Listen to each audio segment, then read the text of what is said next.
Good for portraits, but performance is just adequate. This is a common stereotype many have about phones designed for portrait photography. If you use the chip as the sole criterion to judge a phone's quality, then these types of phones are undoubtedly the biggest victims. The 3rd gen Snapdragon 8 plus LPDDR5X plus UFS 4.1 performance iron triangle. Actual testing of the Vivo S50's high frame rate gaming for up to 5 hours, at least in mainstream online variety shows requiring 120 frames, it can easily achieve near full frame performance every time. For girls not seeking extreme performance, it truly offers uncompromised portrait quality. Yet it boasts a more elegant design than mid-range phones and superior imaging. Take for instance the S series' signature portrait shots, widely acclaimed as straight out of camera magic.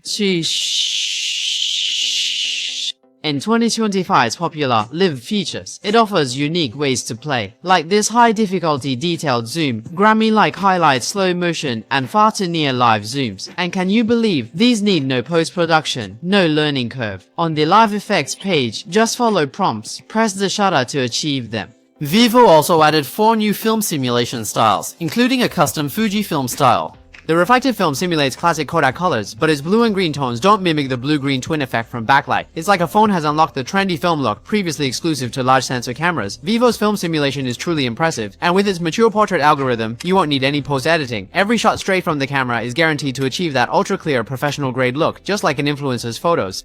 The one in my hand is Inspiration Purple. In most light, it's a delicate light purple, quite unique. The device is 6.59 inches, a balanced golden size for gaming or daily use. Aerospace-grade aluminum right-angle frame, flat screen with a large L-shaped design, 1.25mm ultra-narrow bezels, and a weight of 196 grams. It also features 2nd-gen 3D ultrasonic fingerprint unlock, faster even with wet hands. The Vivo S50, from its look, size, screen feel, features, and peripherals, meets young users' standards. I also believe it's an all-around flawless device for portraits and objects.